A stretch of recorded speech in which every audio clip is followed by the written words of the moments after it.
I hear every day a star is born, but not everybody seems to see the light. So many thoughts when I sleep at night, but I feel blessed when I wake up. So good afternoon. This is another edition of a Creators Like podcast, Harness Your Gift. I got a very special guest. Want to go ahead and introduce yourself? Yes, I'm Lory Ivey Alexander. I'm thrilled to be here. We're here in the Art Factory, and among my solo exhibition, Stories That End in Freedom. All right. And thank you so much for being on here. Yes, thank you. Thank you for having me. No problem. So to everyone, sometimes you may get flyers, you may get handed business cards, and you're like, I'll check this out sometime, or you just throw it away. So for me, I stay in this area. So I happen to come around here and I seen this art gallery, my first time actually seeing it. So I seen this flyer here and I was like, wow, who is this artist that created all these different masterpieces you're gonna see here in this video? And they told me like she was gonna have this artist reception where she was gonna speak about just the things she's done, kind of her background and her journey. So I was like, you know what, I'm gonna sit in on this because as an artist, as someone that likes to see inspiration like in real time, I was like, you know what, this is something I want to be a part of. So I was glad I came there to see you because you just never know. And now, she's here on this platform. And I, like I said, I definitely appreciate you. Yeah. So to get it started, how's your day? And I know this is the last day of your art being here. So how do you feel right now? Day is going great. I'm really excited to have had the opportunity to show another solo show in Manassas. This is my second show in Manassas. And it's a bittersweet kind of moment when a show goes up and when a show comes down, right? So you kind of have that moment of excitement at the beginning where you're like, it's going up, it's finally done. It's, and then you go back to your studio and you have an empty studio and you kind of have this like postpartum depression kind of, what do I do next? And, is anything going to sell? Is it, did it install right? You're in that moment. And then you see the magic of like the curator and the lights and everything, and it's great. And then you kind of ride the wave, right, of the exhibition itself. And so now kind of here we are, right? And the moment is back to that like anticipation, right? Like all the work is coming home. That feels good in a way. At the same time, it's like, well, what's next, right? Like, exactly. And so I'm in a happy place for sure, but excited, That's great. Yeah, and sure. The same enthusiasm she has speaking about, the different things she has here, all her pieces, was the same one that she had when she was speaking to so many people who had questions for her. They wanted to know your early beginnings, certain pieces that she gave names to, like what made you give it that name. And the thing about an artist is some of us are unorthodox, some of us were very just straight and narrow. But the thing about it is we have no limits. And when you don't put limits on your potential, you can go so far. Now, with that being said, in your early beginning, what was some of the first things you ended up doing art-wise? Was it painting? Was it drawing? What was it? Some of those things? Yeah. I guess that I identified as art from like myself, as opposed to like, being in school or something, like doing an art lesson. It would probably have been sewing, actually. So I come from a long line of sewers, and my grandmother owned Cornell Draperies in DC, and before that, Vogue Interiors, and she had a number of sewing based businesses in the city. And my mother's background was in fashion design. So like when I was, like a really little kid, I had my own little sewing machine, and I would do like hand stitches and whatnot. And so I used to make little almost like tiny little quilts, like story quilts, and so they'd have little people on them and stuff like that. And then I would say from there I got really, really interested in poetry. And that became my primary art form, like so much so that I had like a poetry coach, as a kid. Like I really was into that. But yeah, that would be, where it started. Okay. Yeah, for sure. And how important was it to have, your parents there seeing your goals and seeing your dreams and being able to just instill into you, hey, just keep going, keep motivating? Like how important was that as you look back now? Critical, like 100%. I don't think that my work would be what it is now. I mean, I know my work wouldn't be what it is now if not for both having parents who encouraged me, but like I grew up in a family, both of my parents were visual artists, right? So like I grew up in a family where art was not just something that you did as a sort of pipe dream. It was like that was their business, right? And so and not just that, it was like what they'd studied. They'd gone to, like gone to an arts high school. Like, they were from a world where art was something that was attainable and also something that they intentionally wanted to like pass down or like encourage. So I would say that having had parents who not necessarily like the same art practice, but like saw that something was important to me. And because I was important to them, they were going to encourage and support whatever, like whatever was, that's, I think, instilled in me such a belief in myself and in like whatever it is that I'm like creating in the moment that still carries with me, now for sure. Oh yeah. And that's great, just be able to have parents that like you mentioned, and they see it, they want to encourage you. And even I felt like even if you wanted to be a chef, they would say, hey, we want you to cook up the best meal every time you go out there and you present yourself to the masses. And that's great to be able to have that influence. Now, did you have friends who were into the same things you were into, or they kind of straight away did their own thing?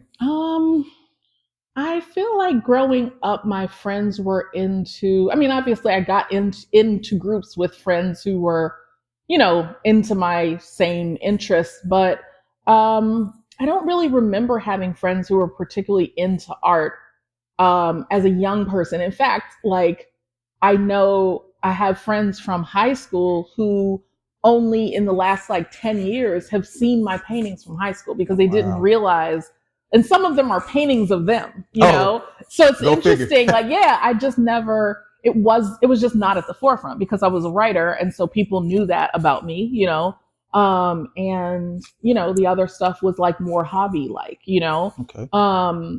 But I certainly had friends who were writers and who were interested in poetry and in prose and, sort of making that a thing, pretty early on, I would say.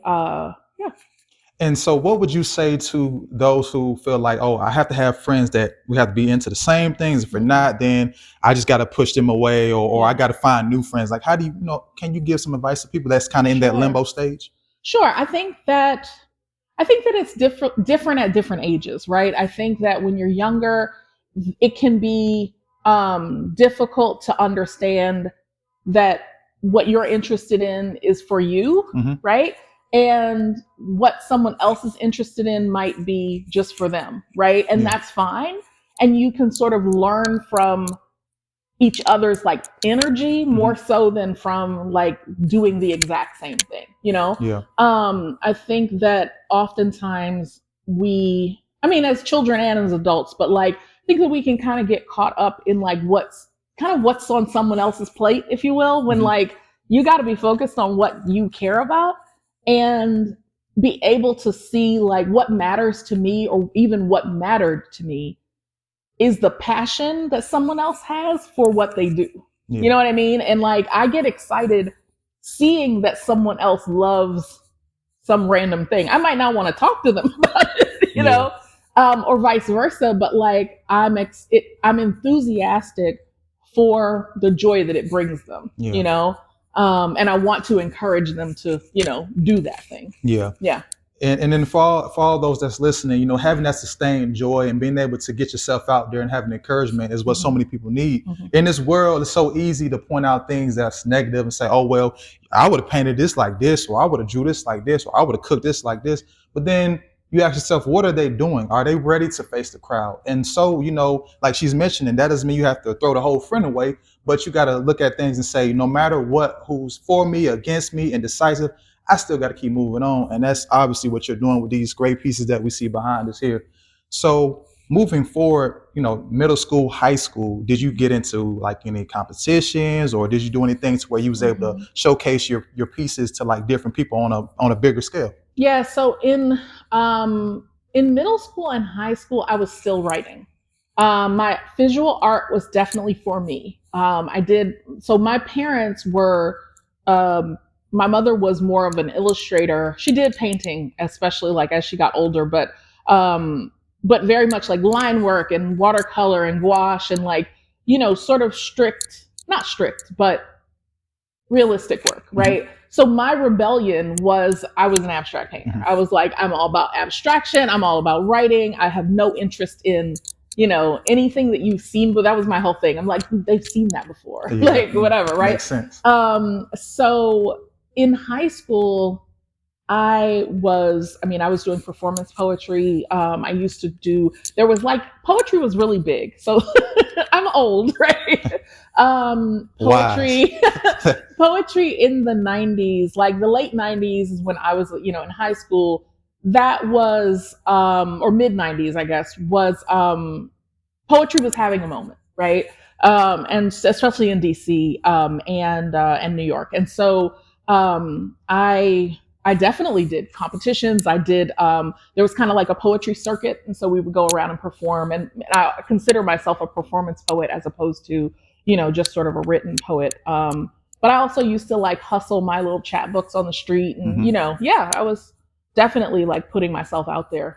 Yeah. And And that's one of the biggest things. If you have any goals, you have any gifts, you got to be able to know, like, it just can't stay in house. You got to eventually be able to show the people, hey, this is what makes me happy, and I feel like I'm great at this, and it can help you move forward. Now, with that being said, as far as with your poetry, do you remember the first poem you wrote? The name of it, at least.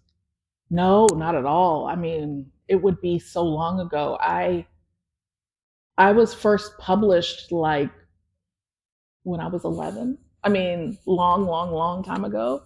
So yeah, my early poetry, I have no recollection of. I can remember the first piece that I did that was based on art, because I used to write poems in response to other visual art. Okay. So I can remember I did a long form poem in response to Romare Bearden's The Block, which is they're multi-panels. I don't know if it's like 18 panels, but it's multi-paneled collage about basically a block in Harlem. And it's in the Met, in the collection of the Met. It's very rarely on view, but you can look it up online. And I was just so moved by it. And I remember my first exposure to it was actually a book with, I want to say it was maybe like Langston Hughes's poetry written, and then the block as a, like almost like illustrations. And I remember just being like, wow, that was the first time I'd seen that combination of like, how can you respond to, another person's art form with your art form, and even though those weren't written or made, to be together, they were just sort of placed together for that book. I was like, wait a minute, this is a new way for me to engage. So yeah, I definitely remember that very well. And I remember that one of the lines in that poem, and it might be the last line actually, was poverty licking their mouths out like the bitter something of a kiss. And I just remember that. Yeah, that piece is still very, very moving to me. Wow. Yeah. Wow. And that's one thing about creating. You may have something that influenced you, and no matter what you do, no matter how you adapt, you can have different things to where, you can always peel back those layers and say, this was my inspiration, this was my influence, and this is why I still keep going on. And speaking of the block, what advice do you give for people who feel like they have writer's block more often than usual? Writer's block. It's interesting. So, I think that writer's block is something you have to believe in for it to exist. I don't believe in writer's block. I don't believe in block, right? Like, I don't want to say I don't believe in inspiration, because that sounds bad, but I believe that makers make, right? And if you know that it's your calling and it's something that you have to do, you will do it, period. And it's not really because you're feeling like doing it so much as because it's your job, right? That doesn't mean it's always good, you know? But I think that sometimes artists and writers, I think, can kind of get, sorry, one second. I think that sometimes artists and writers can almost hide behind the idea of like a writer's block or a creative block, when really it's really just getting back out there and making that will break the block. Yeah. And that's just by choice. That's a choice, right? Like, again, it doesn't mean that what you do to break the block is gonna be good, but you have to do it, you know? And yeah, I think that's it. I mean, but I also am, again, from a family where their jobs were creative professions. So like you do it or you don't. You always do, you know? That just goes to show you don't block your own blessing. Yeah. You know what I'm saying? Yeah. Just assuming that, hey, you can't, something's wrong with you. Sometimes during different periods of life, whether it's something political that's going on, something internal, family, whatever the case may be, it may give us reasons to why I can't do this right now. But if it's in you, if that's your true gift and your calling, it'll never go away. You know, as long as you sharpen your tools and becoming better each day. So yeah, I'm thank you for giving us that advice. Yeah, and I think on what you just said about there being times when, you know, there are seasons to create, right? There are seasons of creativity, and there are seasons of, I mean, there's just many seasons in your life, right? And that doesn't mean that, you know, when I say that I don't believe in a block, it doesn't mean that I don't mean that there will be pauses or times when you won't be, or when creating, as in like maybe you're a person who draws, there might be a time when drawing isn't the thing that needs to come out of you, right? But I don't necessarily, again, I don't believe in a block, right? I think that might be an indication that you're in a season for observing others' work, or a season for writing, or a season for examining oneself. And those can be momentary, right? It can be something that in that moment you are observing, you know, maybe you're going to galleries, or maybe you're reading art books, or, you know, having salons and talking to other artists, or, you know, writing morning pages, or whatever it is, right? It's not necessarily that art form that you always do. That right? makes sense. Yeah. That makes sense. Now, just to kind of tail back a little bit, you mentioned you were published at 11. Mm-hmm. Now, it's people at 11 years old still trying to figure out how to ride a bike. You know what I mean? So for you, like, how did that feel at that young age being published? And did you at that moment know the significance of that? So I was extremely determined as a kid. In fact, I like to joke, and it's not really a joke. Like, I've always been the person I am right now, right? Like, I've always been this person, however, for better and worse, right?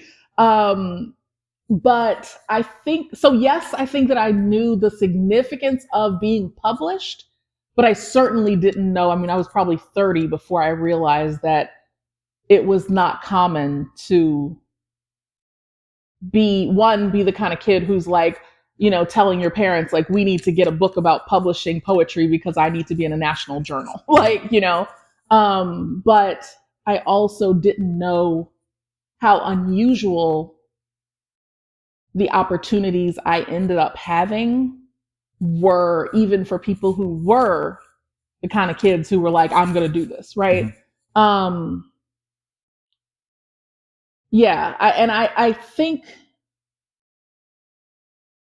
I grew up in an environment where I was around other children who were also like hyperachievers. Mm-hmm. So it seemed pretty normal to me. I found myself to be extremely unremarkable, you know? But I definitely had the encouragement of the adults around me to say, like, if you want to do this, we'll, like, you know, we'll make packets, or, like, you know, we'll help you address the envelopes or whatever. And I was typing on a typewriter, right? Like, I didn't have special resources or anything to do it. I just knew that, like, I saw poetry in like 17 magazine. And so I wanted to be in, you know, like some kind of magazine, or you know what I mean. That was really it. It sounds to me, confidence for you, it wasn't a fragrance you could just spray on. It was just in you, like you mentioned it. And in some ways, yeah. And that's great. I mean, parents, friends, family, if you see somebody that they have a certain gift and they're really great at it, pour into them. It may not always be financially. Hey, you may not have it, but just those kind words. You just, hey, man, that's great. Or when's your next event? Sometimes people just need that to keep on going on. So that's great to hear. Now, as far as with either your poetry or the pieces like you have now, what was one of the first places outside of this state or this area that your art was featured? Well, I went to college outside of Boston. Mm-hmm. And so my first like real show was at my university. Okay. And yeah, since then, I don't even know. I guess I had a recent-ish show, I think like 2019, 2020, in New Mexico, which I think is the farthest from here that my work has been shown. Yeah. Okay. So as far as internationally, is there any place in mind, like a dream place you would like to see your exhibit? I would love to show, I mean, there are so many places, right? Like in life, I would love to show, in like dream, like really, really dream, probably like Tate Modern, right? Like, somewhere, not just international, but like international museum. That would be awesome. Yeah. But yeah, I think that, I take opportunities as they come, and like, if they feel like they're, it's right for me. I think that it would be really awesome to show in the Caribbean and the West Indies. I think that it would be really interesting to show in, sort of along those same lines in like Panama, in Guyana, to engage further with the African diaspora and in, what I call like indigenous Western Hemispherians. Those are the people that I'm, making work about. Yeah. And so I would love to take that, take it international in that way as well. That's great. For sure. All the rest of the continents, y'all get ready. Yes. Y'all get ready. She's coming real soon. So now, as far as where your family's from, the roots and everything, where is your family from? So most of my family is from Virginia and North Carolina. I'm a native Washingtonian. I was born in DC, but three of my grandparents are from Virginia. Well, basically from Virginia. I have one grandfather who was born in North Carolina, but like literally maybe 30 miles into North Carolina, okay, so I sort of count him. I sort of count him in the, Virginia, North Carolina, I think of as sort of its own little region. And then I had one grandparent who was born in Tennessee, but so we're very much from this area. And a lot of the work you'll see in my work, there are a lot of themes of water and waterways. And some of that is because, my North Carolina grandfather, my family is Saponi. And our ancestors were boatmen on the Roanoke River. And then my family has a generations long connection to the James River, because we're basically, my ancestors came into the country through basically the Norfolk, Hampton Roads area, and traveled across the state. And so my one part of my family is in the Caroline County area and Richmond, and then the other part of my Alexander family is from the Rockbridge area. And so, if you sort of traverse the James, you kind of get off into all these little tributaries that, that bring us to where our family is. Okay. Now. So last time I was here, we had a conversation because I seen her name is Lory Ivey Alexander. And the Ivy part, it stuck out to me. My last name is Ivy, Ivry.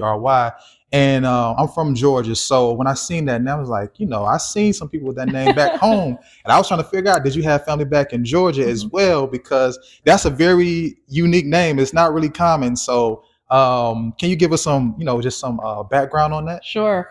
So the Ivy family for me is based in Halifax, North Carolina, Halifax County. It is, like I said, just over the into North Carolina, just across the Virginia border. Our Ivy family entered the U.S. in I think like 1676, something Oh, like wow. that. I mean, probably before that, but that's how far we can trace it back. But they entered through Norfolk. And I do believe that in fact, I know that the Ivey family that is in Georgia is from the same family because I think it's like four brothers who came. The interesting thing for my family, and I learned this from actually a genealogist I think he's based in Texas. The first recorded Ivy, the Ivey brother, in our family was marrying a biracial woman in Norfolk, and that's why his name, that's the recording of it. And so this, sort of white genealogist was just telling me, like, it's interesting to look back, right, and see the ways in which we engage with race now. And then if we can kind of rewind all the way back and see how, how significant and insignificant race was. And then we think like, well, what about all these people who are, going in and out of blackness, right? Who all descend from, the same couple. Yeah. Yeah. And that's definitely something I feel like everyone should look into, your genealogy, knowing your roots. A lot of us say, yeah, my cousin and this side, my cousin on that side, but really, follow up and see like where your family is from. Because it may be surprised, some people, you may be related to all types of people that you wouldn't even think like, oh, there's no way I could relate to somebody over in this country or in this city or this state, but you never know because sometimes history doesn't get passed down. And then when there's a gap in history, and you don't know who you are, where you're from, it's going to draw questions as you get older if you're seeking that knowledge. So it's good that you were able to get that information and just utilize that. Now, as far as with your family, your history, do you ever have pieces that you pay homage back to, like your ancestors and things of that nature? Yeah, for sure. So most of the work is really based around either interviews that I've done with my family, or there's a whole series. So this piece in the middle here is from a series called Foremothers, that is about the concept of art lineage. So who is in your art genealogy? So I think I sort of play with the idea of genetic history in a number of different ways. And then so some of the work here, which you can't see right now, but there's some figurative work over just across the way that is collage based. I consider all of these collages, but in the collage work, oftentimes I'm playing with family stories and or going through family photographs and basically pairing them with a story that has been passed down to me or that I've gotten from one of my cousins, and then trying to sort of translate that into layers and shapes and forms. So I'm very much interested. I think that even if the work is not literally about the family or about that genetic history, that it's always there. Yeah, I think that it's always part of the work. Oh, that's very, very important. Yeah.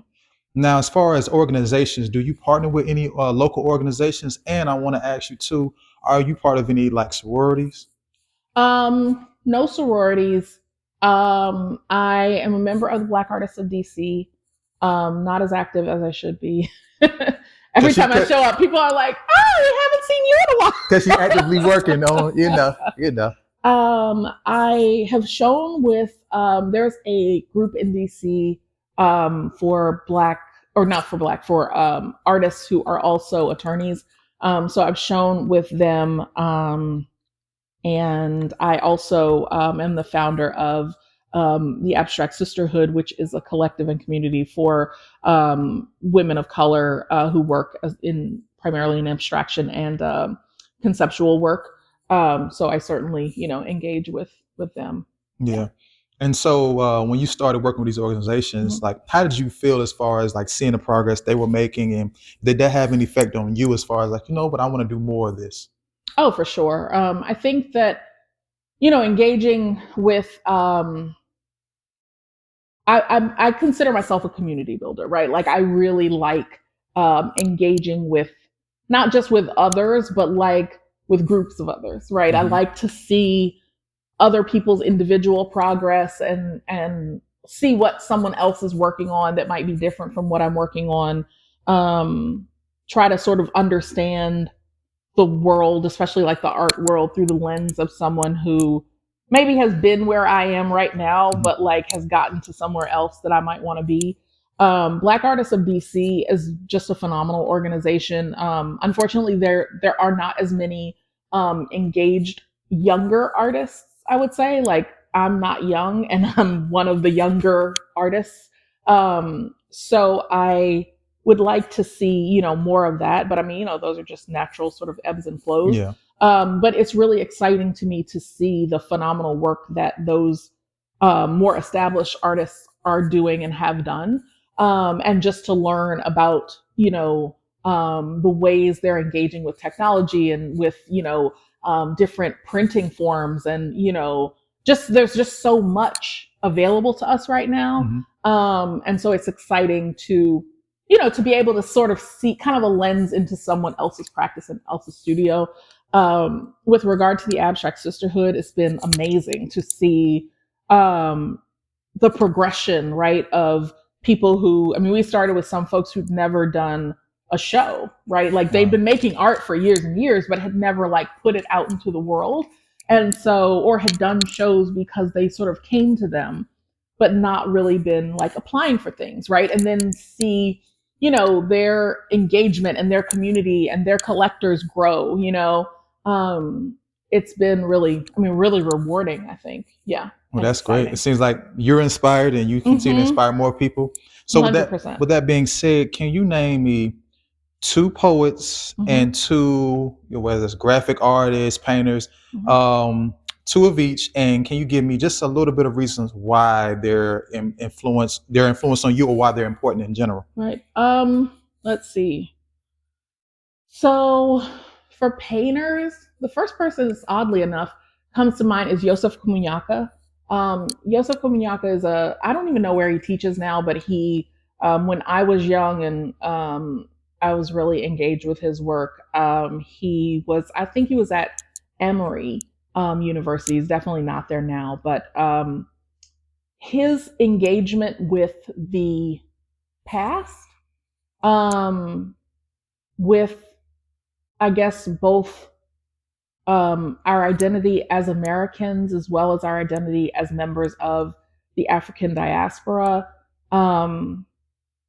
is just intriguing to me. I think that he handles language so beautifully and so delicately that, it's just really, really compelling. I could go on about poets forever, but the other, let me think about that actually. So there's another person who comes to mind, and it's interesting because I don't really think of her as a poet now, but Elizabeth Alexander is someone who has been influential in my life throughout my life.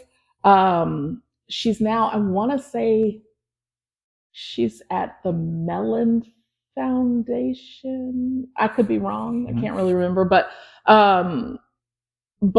I actually didn't know. I didn't know her as a poet, I guess. But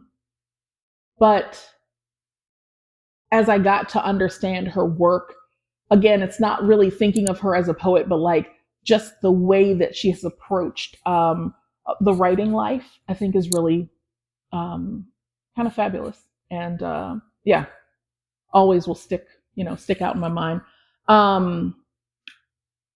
The one time I think I can remember really being starstruck as a young person was when I met Nikki Giovanni. So she's someone else who like for me was just, oh my God, The who's who. this is I've had a lot of those moments, but they're always like someone that only someone who's in my like very, very narrow niche would be like I'm like so excited about. But yeah, so that's someone else who really influenced my work and continues to, right? I'm always excited to hear the way that she sees the world and how she's, adapting to the sort of circumstances of modern life. Yeah. As far as visual artists, wow. So again, like so many people, but right now I'm really excited about Deborah Roberts, who's she's a visual artist, but she does a lot of phenomenal collage work. And I'm always excited to see someone who is working now, right? Like to be able to kind of engage with a present day, active creator. Another artist who is really exciting me right now is my friend Aliana Grace Bailey. She's a Baltimore-based artist who she does some abstract work, but now she's working more in fiber art, and actually is a finalist for the Sondheim Award prize in Baltimore. Wow.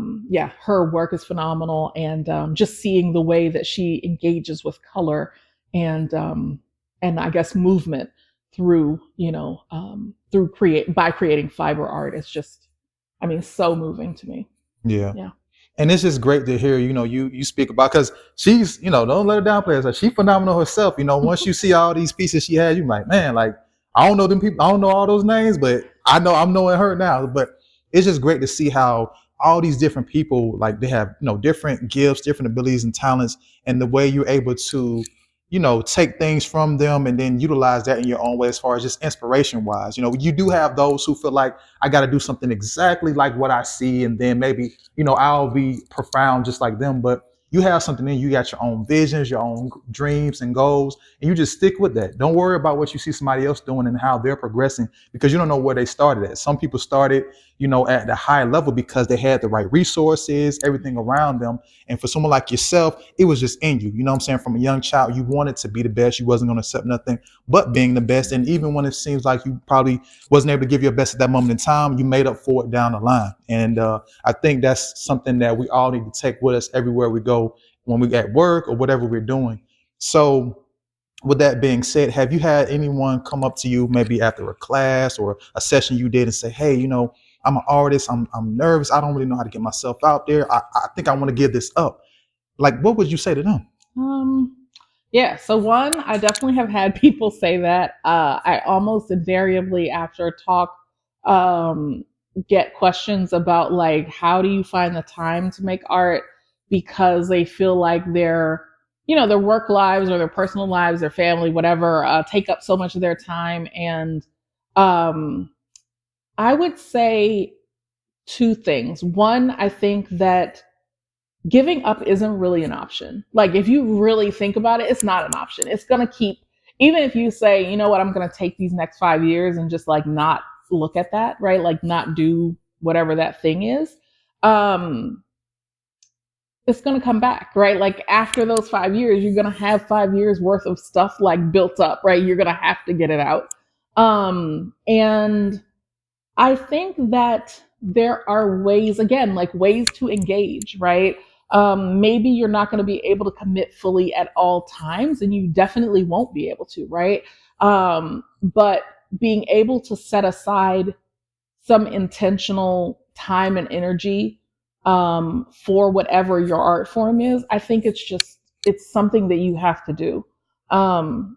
Like I work a more than full-time job. I have a 77-person team, right? Like I've got a lot of things pulling at me. I'm like I said, I'm a community builder. I do volunteerism. I'm active, right, all the time to my detriment, right? I always say like, don't be like me. But that being said, like this is a show with, 30 paintings in it, right? There are 23 paintings, 8 collages, and some other. There's another collage that I did for FX Network in the November or December, I guess. And there's a lot of work here, right? And 14 of these paintings are new. That means that I didn't paint for a while, and I was like, I need 14 new paintings.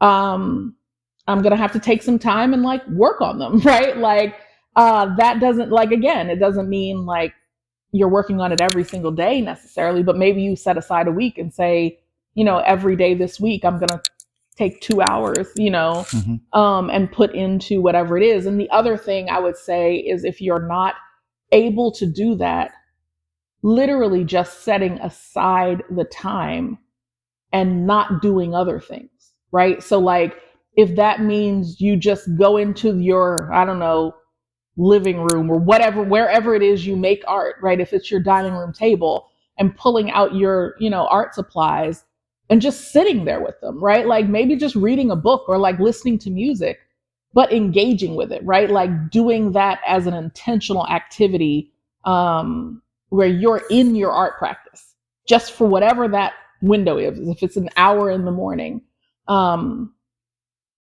think that there's always a way.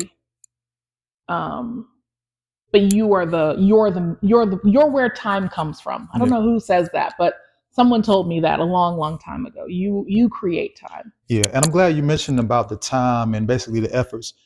If you got so much time to make excuses, subtract half of that and put it into those efforts, and you can see something come out of it. Because so many times we may hear friends, family, people at work, man, I really want to do this. I want to finish that. I'm so close, but I just don't have the time. And it's like, you have to make the time. Sometimes, in this life, we make sacrifices. Man, I really don't want to work this job, but I got to make these ends meet. You got to make those ends meet so you can be able to do other things you want to do. Because the more you keep pushing things back, now that passion that you really had, you may just be getting to the point where now it's just going away, and you got to build that back up. And so for me, sometimes I may, watch like something funny. So I listen to some comedians, or even listen to interviews. So people like herself, if they had like a forum on YouTube, whatever, I would listen to it to kind of get an idea of how do they gauge diversity when it comes to things they want to do, whether it's something in their life traumatic that happened, or whatever the case may be, unforeseen things, and how do they push through? Because that's what it's all about, pushing through and seeing your dreams come to reality. Because at the end of the day, if you're not living for that, then what is life? But it's to each his own at the end of the day. So before we close out, is there anything as far as any events you want to put people on the lookout for, or just anything in general you want to let the viewers know? I think get out there and enjoy the weather. I do have an open studio coming up on May 7th, which is a Sunday. And my studio is in Georgetown in the Fillmore School. That's my upcoming event. Okay. And as far as your social media, you want to give them that? Sure. Okay. I'm Lory Ivey all over the internet. So that's LoryIveyArt. On Instagram, I'm Lory Ivey Art. That's LoryIveyArt. And LoryIvey.com. So come visit me on all of those places. All right. I want to thank you again for being on this platform. And before we close out, I want to give a shout out to her brother. That's part of the camera crew today. I said impromptu, of course, but I just want to thank them for both being here. Like I said, she has amazing art here. And if you are in the area, she mentioned about, younger individuals, being a part of the organization that she frequents and stuff like that. So reach out to her if you unsure of yourself, if you feel like whatever the case may be, let her answer those questions for you, and just don't walk around in doubt. But like I said, thank you again. And until next time, this is another edition of Credits Light Podcast. Why don't you give? Y'all stay blessed. Peace. Thank you.